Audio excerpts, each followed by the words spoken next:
बच्चों, कैलकुलस वाला चैनल में आपका एक बार फिर से स्वागत है।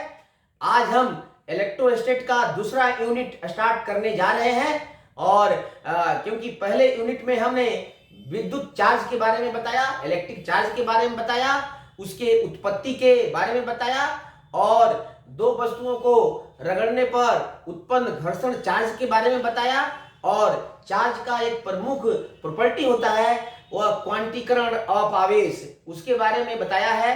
अब हम इसके सेकेंड यूनिट में इंटर कर रहे हैं जो कूलाम का नियम है।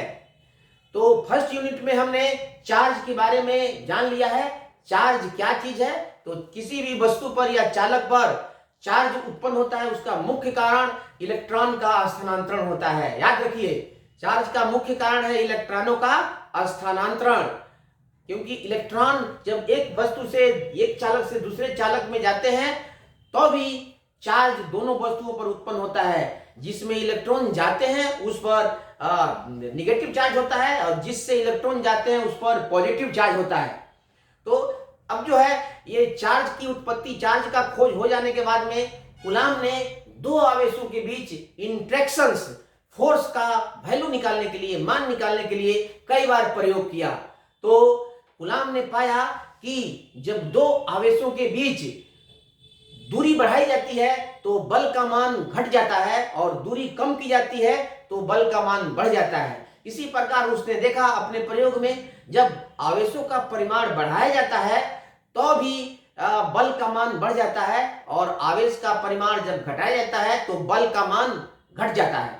इस प्रकार उसने आवेशों को बदल बदल करके और उनके बीच के दूरी को भी बदल बदल करके अनेक बार प्रयोग किए और उस प्रयोग से प्राप्त जानकारी के आधार पर उसने जो नियम प्रस्तावित किया उसे ही कूलाम का नियम कहते हैं। तो कूलाम के नियम को हम इस प्रकार परिभाषित करते हैं।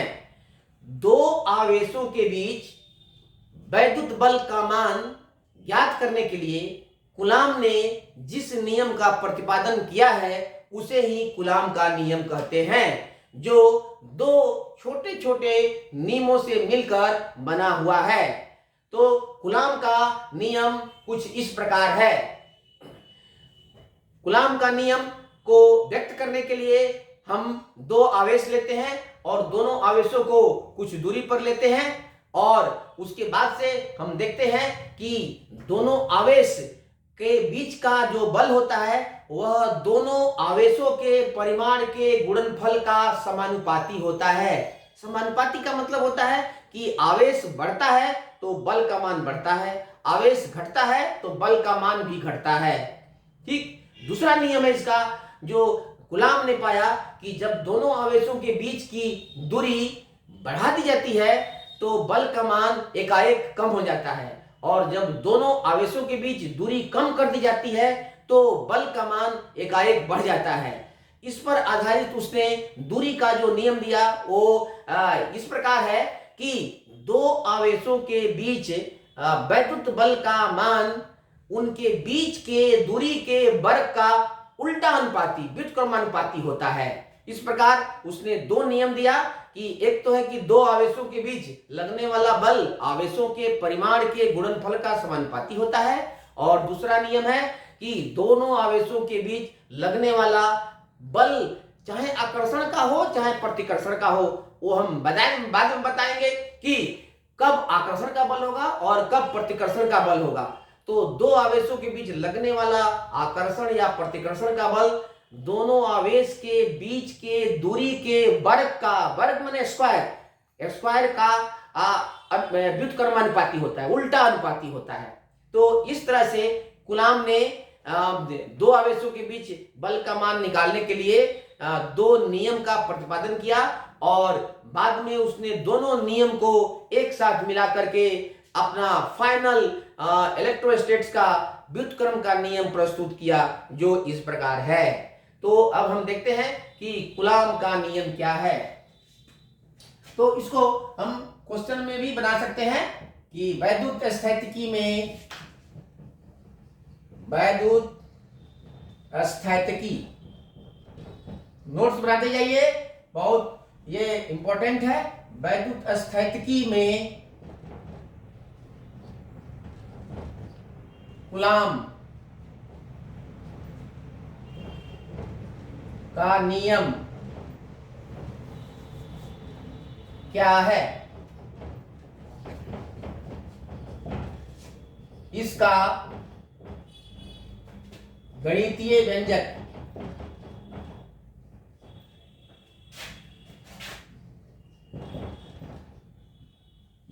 प्राप्त करें। क्वेश्चन सीधे आता है कि कूलाम के नियम से क्या समझते हैं, इसका फॉर्मूला या गणितीय व्यंजक प्राप्त करें। गणितीय व्यंजक से मतलब फॉर्मूला से होता है जो न्यूमेरिकल क्वेश्चन को सॉल्व करने के लिए यूज किया जाता है, और जो स्टेटमेंट होता है वो नियम का जो लिखित विवरण होता है कि यह किसके आधार पर किस तरह से बनाया गया है। तो यहाँ पर देखिए, यहाँ पर समझने के लिए हम ये समझ सकते हैं कि कूलाम ने कई प्रयोग करके दो आवेशों के बीच लगने वाले बल का मान निकालने के लिए जिस नियम का प्रतिपादन किया उसे ही कूलाम का नियम कहते हैं। तो इस प्रकार हम इसको व्यक्त करते हैं और आंसर में लिख सकते हैं।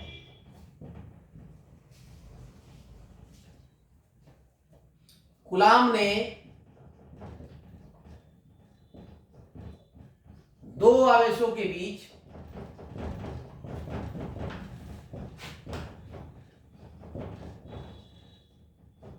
लगने वाले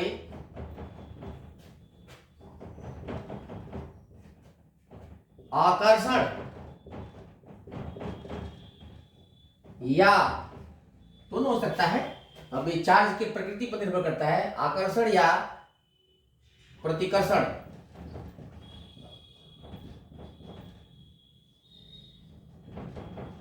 बल का मान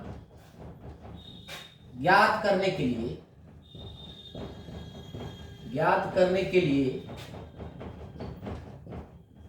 जिस नियम का प्रतिपादन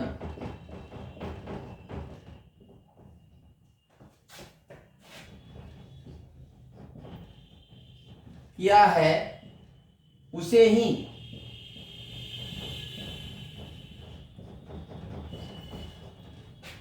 कूलाम का नियम कहते हैं,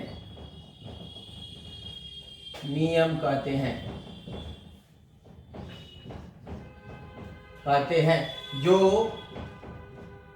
इस प्रकार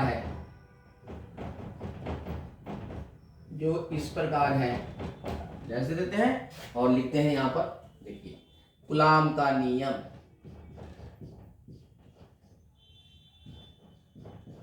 स्टार दे देते हैं, कूलाम का नियम, इसका स्टेटमेंट लिखा देते हैं, उसके बाद में इसका जो व्यंजक है उसको हम डिराइव कर देते हैं, कूलाम का नियम। इस नियम के अनुसार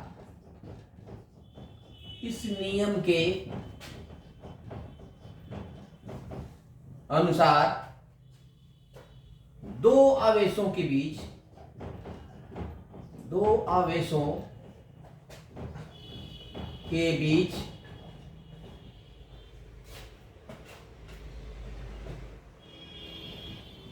आरोपित होने वाला वैद्युत बल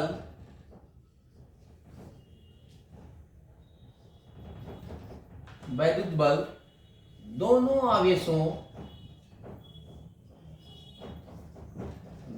आवेशों के परिमाणों के गुणनफल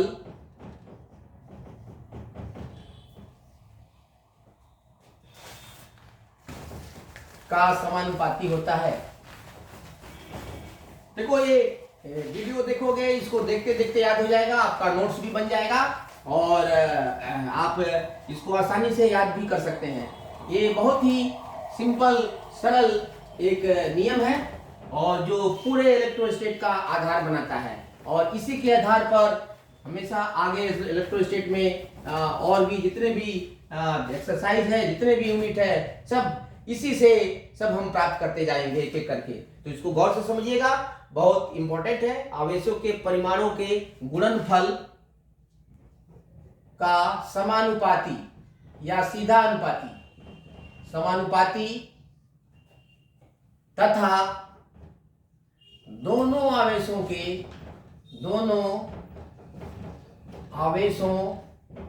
के बीच की दूरी के वर्ग का व्युत्क्रमानुपाती या उल्टा अनुपाती का व्युत्क्रमानुपाती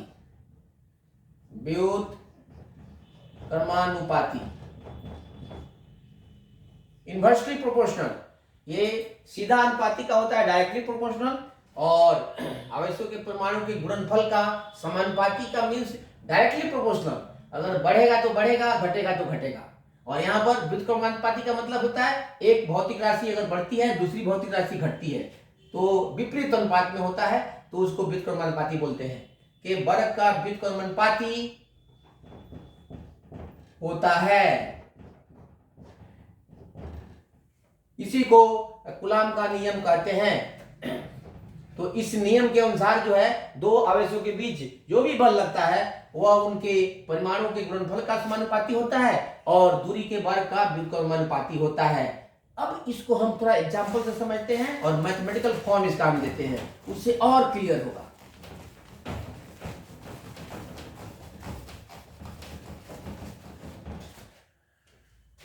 मान लिया कि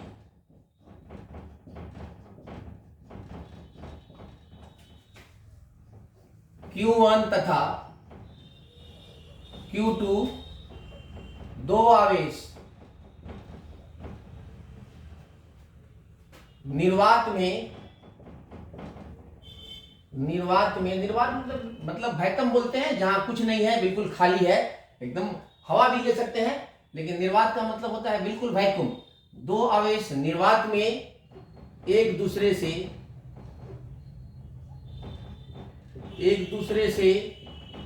r दूरी पर स्थित है तथा एक दूसरे पर बल F आरोपित करते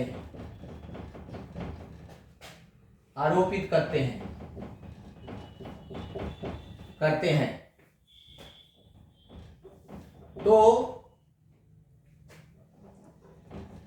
कूलाम के नियम से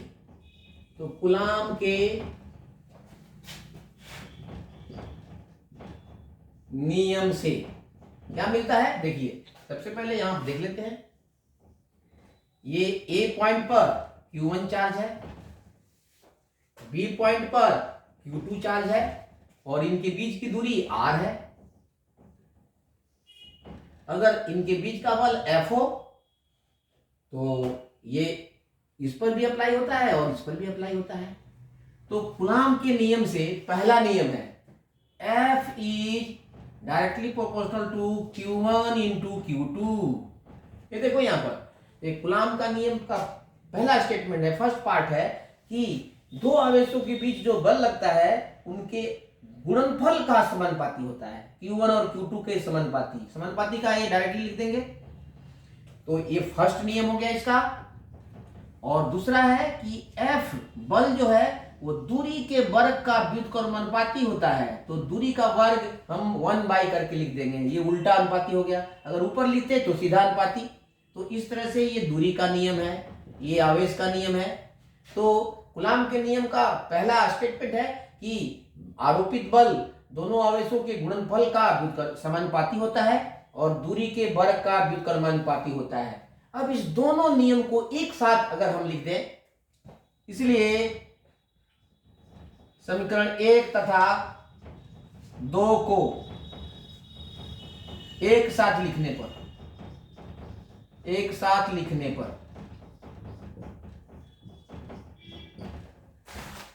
देखते हैं, बहुत आसान है। इसको आसानी से आप याद भी कर सकते हैं और इसको इसका व्यंजक भी प्राप्त कर सकते हैं और इसका इस्तेमाल भी बहुत आसान है, बहुत सरल है, सीधा है।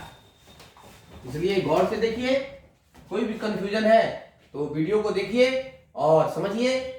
लिखने पर दोनों को एक साथ लिखते हैं तो Q1 इंटू Q2 को नोमिनेटर में लिखते हैं और R स्क्वायर को डिनोमिनेटर में लिखते हैं। तो ये दोनों को मिलाएंगे तो ये हो जाएगा आपका F is directly proportional to Q1 into Q2 by R square. अब यहाँ पर देखिए, ये प्रोपोर्शनलिटी का साइन हटाएंगे, समानुपातिकता का साइन हटाएंगे तो इक्वल टू आएगा। जब भी इक्वल टू आएगा तो यहाँ पर एक कांस्टेंट को हम इंट्रोड्यूस करते हैं। ठीक है, यहाँ कांस्टेंट क्या होगा, ये दोनों आवेशों के बीच के माध्यम पर निर्भर करता है। तो यहाँ हमने माध्यम लिया है वैक्यूम, और वैक्यूम का एक इंपॉर्टेंट फिजिकल प्रॉपर्टी होता है परमिटिविटी, विद्युतशीलता। ठीक है, विद्युत, तो वैक्यूम की विद्युतशीलता को एप्सिलॉन नॉट से सूचित करते हैं, एप्सिलॉन नॉट से। ये वैक्यूम की परमिटिविटी है।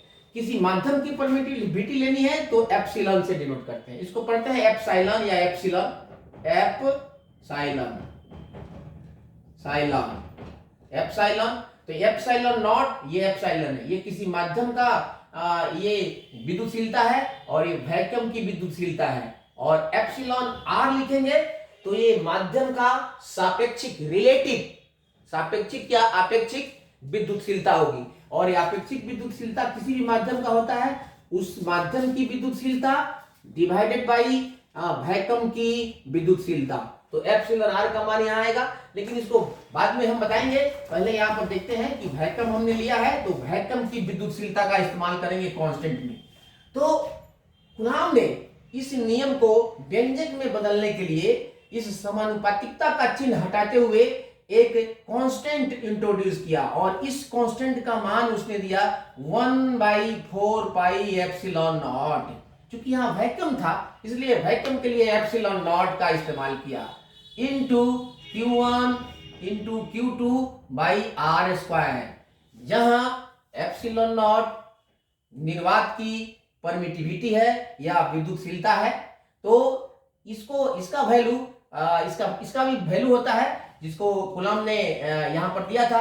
तो अब एप्सिलॉन नॉट का भी मान इसमें रखने पर इस 1/4 पाई एप्सिलॉन नॉट का मान बहुत ही सिंपल, याद करने लायक प्राप्त होता है, जो हम यहां पर लिखते हैं और इसको आसानी से याद कर सकते हैं। यहां पर सबसे पहले लिखेंगे, जहां एप्सिलॉन नॉट निर्वात की विद्युतशीलता,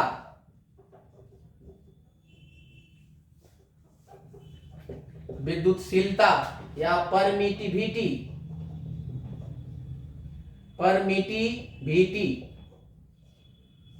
है और इसका मान होता है आपको 8.84 इंटू 10⁻⁻12 कूलम्ब स्क्वायर प्रति न्यूटन मीटर स्क्वायर। तो इसके यूनिट में मत जाइए, इसका वैल्यू होता है 8.84 या 85 लिख दीजिए, 85 इंटू 10⁻⁻12। इसका मान यहाँ रखने पर हमें 1/4 पाई एप्सिलॉन का मान, तो यहाँ पर लिख सकते हैं 1/4 पाई एप्सिलॉन नॉट का मान प्राप्त होता है 9 इंटू 10⁻9। इतना मान इसका संख्यात्मक मान प्राप्त होता है। तो इसको संख्यात्मक मान से ले रहे हैं, संख्यात्मक मान रखेंगे तो ये तो फोर्स है, फोर्स का वैल्यू फाइनली ये न्यूटन आएगा। तो F इज इक्वल टू आएगा आपका 9 into 10⁻9 into Q1 into Q2 by R square. ये जो नियम है, यही नियम है, कूलॉम का नियम है, दो आवेशों के बीच बल का मान ज्ञात करने के लिए। वैक्यूम में यदि दोनों आवेश वैक्यूम में है तब, अर्थात दोनों आवेशों के बीच निर्वात है, कुछ नहीं है तब, क्योंकि माध्यम जब रहेगा तो बल का मान बदल जाएगा। तो इस नियम को हम नंबर 1 ले सकते हैं। अब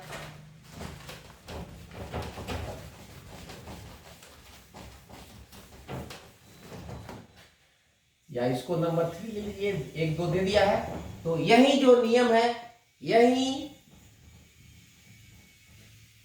समीकरण 3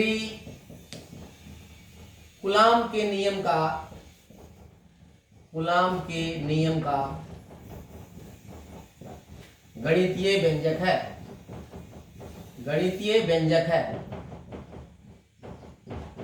है और इसका इस्तेमाल दो आवेशों के बीच बल का मान निकालने के लिए किया जाता है। अब ध्यान रखिए, ये बल आकर्षण होगा या प्रतिकर्षण होगा।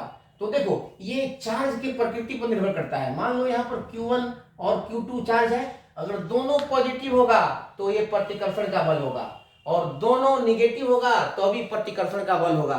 लेकिन एक पॉजिटिव और एक निगेटिव चार्ज होगा तब ये दोनों का आकर्षण बल होगा, क्योंकि हम जानते हैं कि समान आवेश प्रतिकर्षित करते हैं और असमान आवेश आकर्षित करते हैं।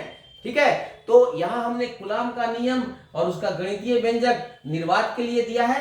अब हम अगले वीडियो में बताएंगे कि अगर दोनों आवेशों के बीच कोई अन्य माध्यम हो, जल हो, माइका हो, तो उस बल का क्या व्यंजक होगा, और उसके लिए हम आसान सा फॉर्मूला बताएंगे।